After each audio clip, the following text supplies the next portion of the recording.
Hello students, I am Priyanka Sharma, lecturer in Mechanical Engineering at Shri Gokul Mama Government Polytechnic College Bharatpur.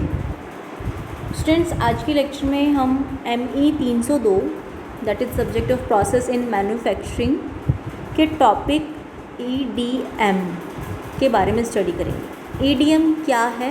EDM is electrical discharging machine. सबसे पहले हम ये देखते हैं कि जो प्रोडक्शंस होते हैं, जो मैन्युफैक्चरिंग होती हैं, दो तरह के मेथड्स होते हैं। मतलब जनरली हम ये देखते हैं कि जो मैन्युफैक्चरिंग होती है वो एक तरह से लेथ के थ्रू, शेपिंग मशीन के थ्रू, ठीक है, वो कन्वेंशनल मेथड्स होते हैं मैन्युफैक्चरिंग के।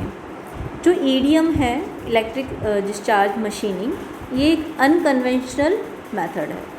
और कन्वेंशनल और अनकन्वेंशनल मेथड क्या होते हैं?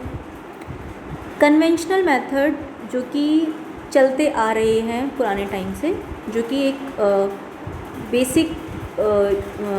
बेसिक प्रोसीजर है मशीनिंग का। अनकन्वेंशनल मेथड्स जो कि न्यू मेथड्स हैं, न्यू टेक्नोलॉजीज़ हैं मशीनिंग के लिए, जो कि हम कन्वेंशनल मेथड के ड्रॉबैक्स को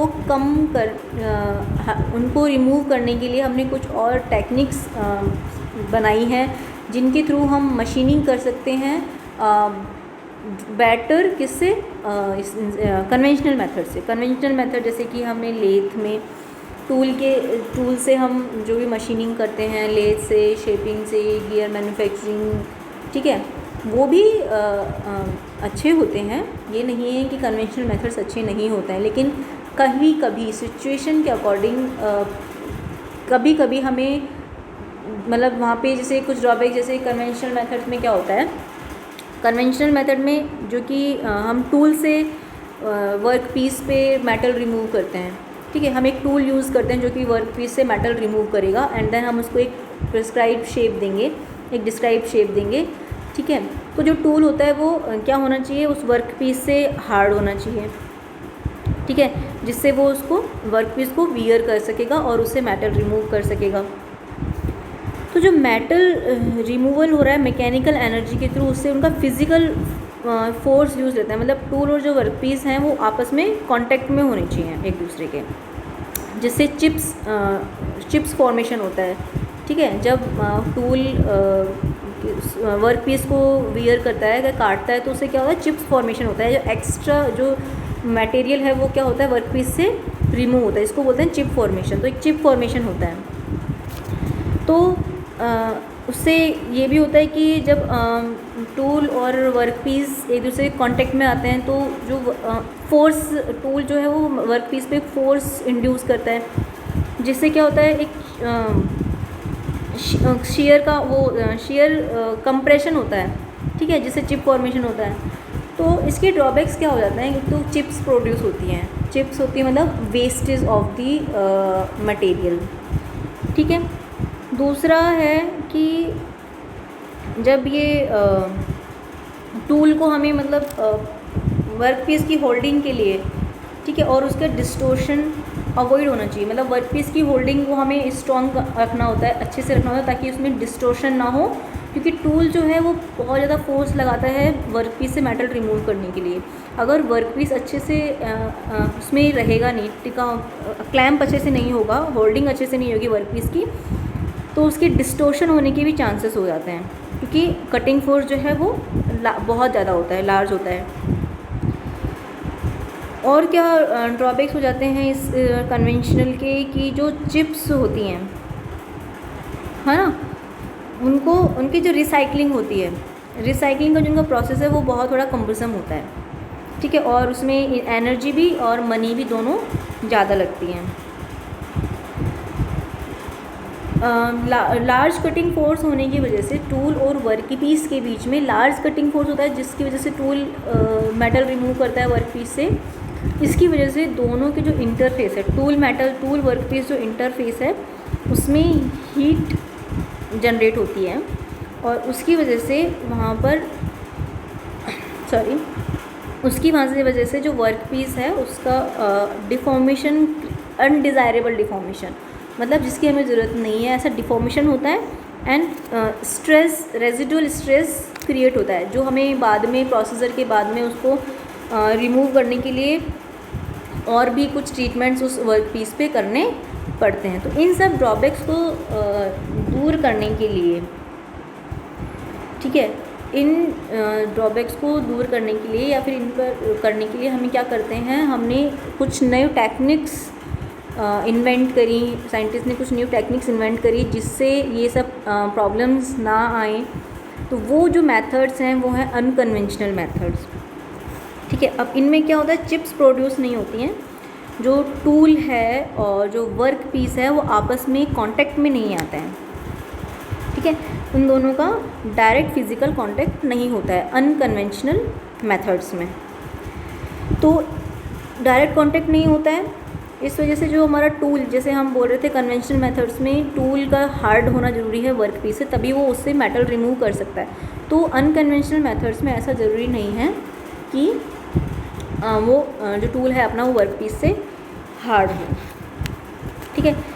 तो कॉम्प्लेक्स शेप्स को बनाने के लिए या फिर जो डेलिकेट कंपोनेंट्स होते हैं उनको प्रोड्यूस करने के लिए और high strength temperature resistance alloys में कुछ शेप्स बनाने के लिए इन टाइप में क्या इनके लिए हमें अनकन्वेंशनल मेथड्स यूज़ लेते हैं।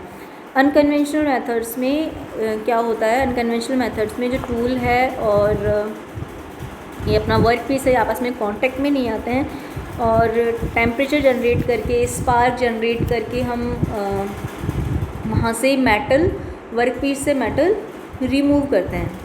तो EDM that is electrical discharge machining भी एक तरह का अनकन्वेंशनल मेथड है, ठीक है। तो आज लेक्चर में हम किसके बारे में स्टडी करेंगे, हम आज के लेक्चर में स्टडी करेंगे इलेक्ट्रिकल डिस्चार्ज मशीनिंग। तो आज का लेक्चर स्टार्ट करते हैं। What is electrical discharge machining? Electrical discharge machining को spark machining, spark eroding, burning, die sinking, wire burning और वायर इरोजन भी कहते हैं। स्पार्क मशीनिंग, स्पार्क इरोडिंग क्यों?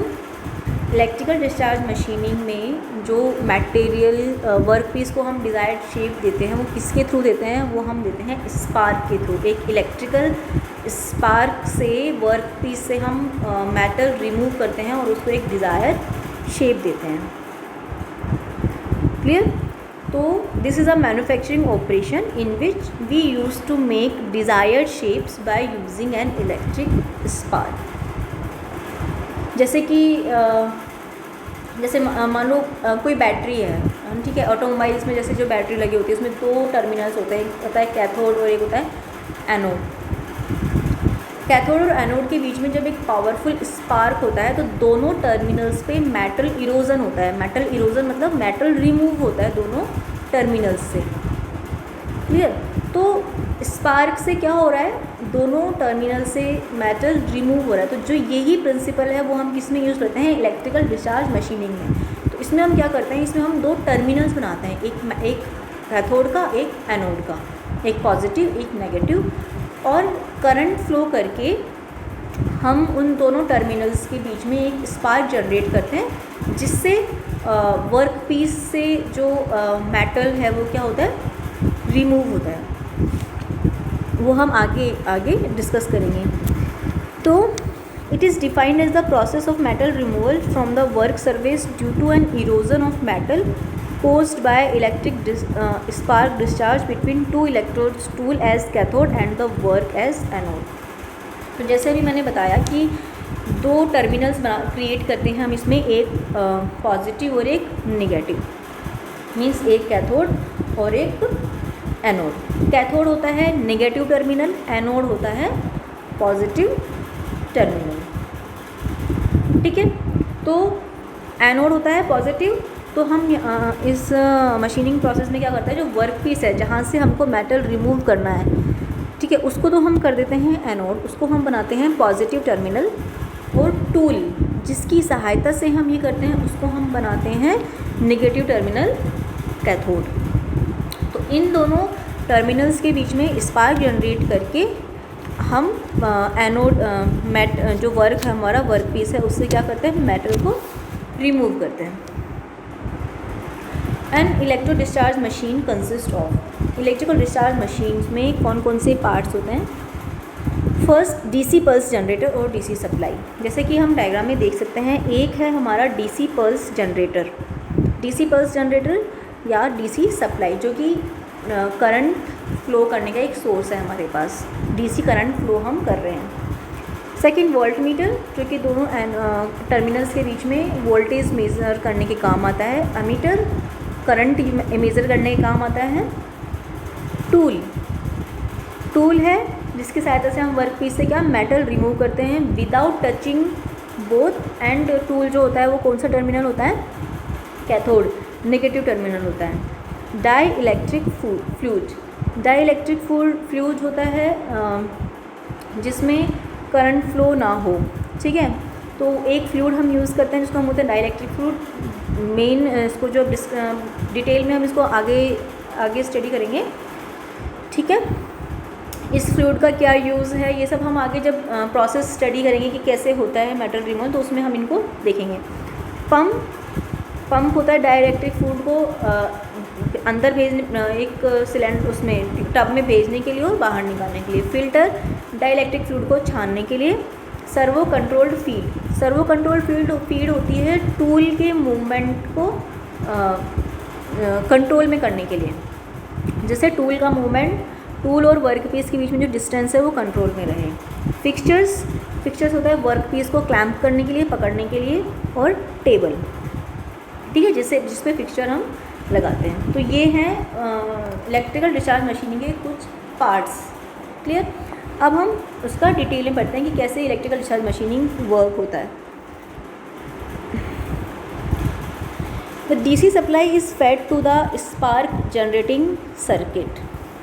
जैसे हम इस फिगर में देख सकते हैं, ये है डीसी पल्स जनरेटर। यहाँ से जो है डीसी सप्लाई फीड करी जाती है, मतलब डीसी सप्लाई हम भेजते हैं।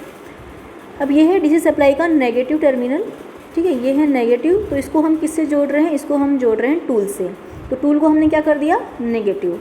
और जो डीसी सप्लाई का पॉजिटिव है इसको हमने जोड़ा है वर्क पीस से। तो वर्क पीस को हमने कर दिया पॉजिटिव, मतलब एनोड है वर्क पीस और कैथोड है टूल, ठीक है। अब हमने डीसी सप्लाई फीड करी, tool work and tool slide servo mechanism are connected into the circuit. Tool work piece and tool servo mechanism ये किससे कनेक्टेड होते हैं, सर्किट से। जो डीसी सर्किट है, जो ये डीसी सर्किट की हम बात कर रहे थे, ये इससे कनेक्टेड होता है। Tool and work are submerged in a fluid having poor electrical conductivity, that is dielectric fluid. Dielectric fluid जिसमें इलेक्ट्रिसिटी का फ्लो नहीं होता है, जिसकी इलेक्ट्रिकल कंडक्टिविटी क्या होती है, पुअर होती है, ठीक है। तो जो टूल और, एक मिनट में इसको इरेज कर दूँ एक बार, जो टूल और वर्क पीस है, ये टूल और जो ये वर्क पीस है, ये टूल और ये वर्क पीस, ये किस में डूबे हुए हैं, डाई इलेक्ट्रिक फ्लूइड में। The function of the servo mechanism is to maintain a very small gap between the tool and the work. Servo controlled mechanism का वर्क क्या है, इसका वर्क है वर्क पीस और टूल के बीच में एक बहुत स्मॉल गैप मेंटेन करने का। जैसे जैसे मेटल रिमूव होता जाता है वर्क पीस से, तो टूल नीचे की ओर मूव करता जाएगा और इस मूवमेंट को कंट्रोल कौन करेगा, सर्वो कंट्रोल फीड या सर्वो मैकेनिज्म, ठीक है। ये एक फिक्स गैप मेंटेन रखती है टूल और वर्क पीस के बीच में, और वो गैप कितना होता है, ऑलमोस्ट 0.025 टू 0.075 mm। इतना कम गैप इन टूल्स और वर्क पीस के बीच में मेंटेन किया जाता है, किसके द्वारा, सर्वो मैकेनिज्म के द्वारा। अब ये हमने देखा।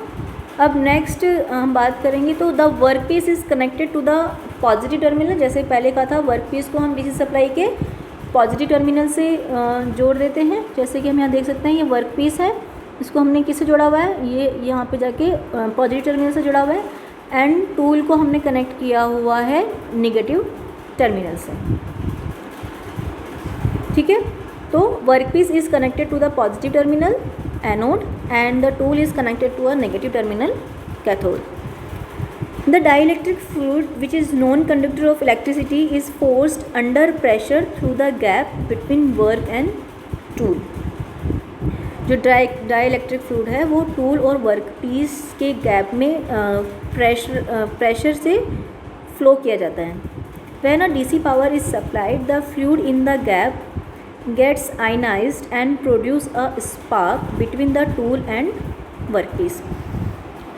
तो क्या होता है, जब करंट फ्लो कर लिया हमने, सप्लाई दी है, तो इस जो बीच में जो फ्लूइड होता है, डाइलेक्ट्रिक जो फ्लूइड है दोनों गैप्स के बीच में, वो आयनाइज्ड होने लगता है। आयनाइज्ड मतलब टूल की तरफ हो जाता है वो नेगेटिव और वर्कपीस की तरफ हो जाता है वो पॉजिटिव। तो आयनाइज हो गया, जिसकी वजह से वहाँ पर एक स्पार्क जनरेट होता है, हीट जनरेट होने से स्पार्क जनरेट होता है, और this causing a local rise of temperature at about 10,000 degree Celsius, और इसकी वजह से वहाँ पर एक हाई टेम्परेचर इंक्रीज़ हो जाता है। क्लियर? तो क्या हो रहा है, जब हम डीसी सप्लाई को पावर सप्लाई हम करते हैं, तो जो गैप टूल और वर्कपीस के बीच में जो गैप है उसमें जो डाइलेक्ट्रिक फ्लूइड है वो आयनाइज होता है, जिससे स्पार्क इग्नाइट होता है, और उस स्पार्क की वजह से एक टेम्परेचर में राइज होता है। This rise in temperature melts the metal in a small area of the workpiece and vaporises. जो टेम्परेचर इंक्रीज़ हुआ उससे क्या हो रहा है, उससे जिस एरिया में, जिस वर्कपीस के एरिया में वो टेम्परेचर राइज हुआ, वहाँ से उस एरिया से वो उस मेटल को क्या करता है, रिमूव कर देता है, क्योंकि टेम्परेचर बहुत ज़्यादा है, तो वहाँ से उसको वो मेल्ट करके उसको रिमूव करता है या वेपराइज कर देता है। The DC supply generates a pulse between 40 to 3000 volt and the frequency of spark at the rate of 10,000 spark per second can be achieved। जो स्पार्क्स की जो क्वांटिटी है कि कितने स्पार्क्स पर सेकंड में होते हैं, वो 10,000 स्पार्क्स पर सेकंड में हो सकते हैं। The electric and magnetic fields on heated metal cause a compressive force which removes the metal from the work surface। Dielectric fluid के आयनाइज होने के कारण जो उस गैप में इलेक्ट्रिक फील्ड और मैग्नेटिक फील्ड जनरेट हुआ है, जिससे कि हीट हुआ है वो एरिया, टेम्परेचर राइज हुआ है उस एरिया पे, और वो जो फील्ड है वो क्या, एक कंप्रेसिव फोर्स की तरह वर्क करता है, जिससे वर्कपीस से मेटल रिमूव होने लगता है।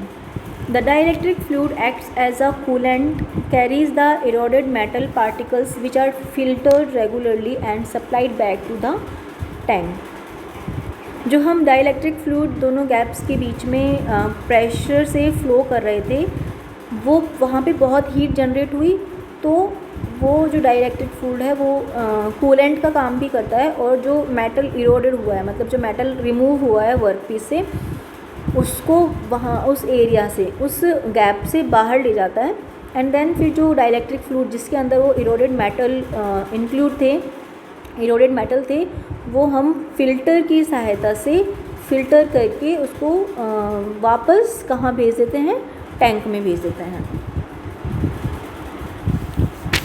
जैसे हम इसमें देखें, अगर हम पूरी इसमें अगर हम बात करें, तो जैसे ये टैंक है, ये वर्कपीस है, ये है टूल, और ये है सर्वो कंट्रोल अपनी मैकेनिज्म। ठीक है, ये जो टूल है मूव करता है ऊपर नीचे। क्लियर? जब जब इलेक्ट्रिक डी सप्लाई करते हैं, तो जो ये गैप है इसके में क्या हो जाता है, स्पार्क जनरेट होता है। स्पार्क जनरेट होने की वजह से, स्पार्क जनरेट क्यों हुआ था, ये जो डाई इलेक्ट्रिक फ्लूइड है वो इस गैप के बीच में क्या आयनाइज होता है, आयनाइज होने से स्पार्क जनरेट हो जाता है। स्पार्क जनरेट होने से ये जो अपना वर्कपीस और टूल के बीच में जो गैप है उसमें टेम्परेचर इंक्रीज़ हो जाता है, इलेक्ट्रिक फील्ड और मैग्नेटिक फील्ड इंड्यूस हो जाते हैं, बनने लगते हैं, जिससे मेटल पर एक तरह का कंप्रेसिव फोर्स जनरेट होता है जो कि मेटल को उस एरिया से रिमूव कर देता है, ठीक है। और फिर जब मेटल वर्कपीस से रिमूव हो जाता है तो जो डाइलेक्ट्रिक फ्लूइड है उसको हम वहाँ से फ्लो करवा के फ़िल्टर में से पास करवाते हैं, जहाँ पर वो जो इरोडेड मेटल डाइलेक्ट्रिक फ्लूइड के साथ में आया था वहाँ से वो फ़िल्टर हो जाता है, एंड देन अगेन उसको हम टैंक में पंप कर देते हैं। तो ये पूरा साइकिल है इलेक्ट्रिक डिस्चार्ज मशीनिंग का। क्लियर। अब इसमें एक ध्यान देने वाली बात ये कि इसमें हम वर्कपीस को एनोड ही क्यों बनाते हैं और टूल को कैथोड ही क्यों बनाते हैं। मतलब वर्कपीस को हम पॉजिटिव से ही क्यों कनेक्ट कर रहे हैं, वर्कपीस को हम नेगेटिव से भी कनेक्ट कर सकते हैं, ऐसा क्यों नहीं करते हैं। तो जनरली ये देखा जाता है कि जब एनोड और कैथोड, नेगेटिव टर्मिनल और पॉजिटिव टर्मिनल जब सेम मटेरियल के होते हैं तो जो ज़्यादा इरोजन होता है, जो ज़्यादा रिमूव मेटल का रिमूव होता है वो कहाँ से होता है, जो मेटल का रिमूव होता है वो होता है एनोड से, मतलब पॉजिटिव टर्मिनल से। पॉजिटिव टर्मिनल से ज़्यादा इरोजन होता है। क्लियर। तो इसी वजह से हम क्या करते हैं, वर्क को हम एनोड का बनाते हैं ताकि टूल ज़्यादा इरोड ना हो compare to metal work piece, ठीक है। तो ये था अपना इंट्रोडक्शन और किस तरीके से हम मेटल रिमूव करते हैं इलेक्ट्रिकल डिस्चार्ज मशीनिंग में, हमने वो इस लेक्चर में स्टडी किया। आगे लेक्चर में हम इसके थोड़े से प्रिंसिपल को समझेंगे और डाइलेक्ट्रिक फ्लूइड और मेटल रिमूवल रेट को हम थोड़ा डिटेल में स्टडी करेंगे। तो आज के लेक्चर को हम यहीं ख़त्म करते हैं। Thank you.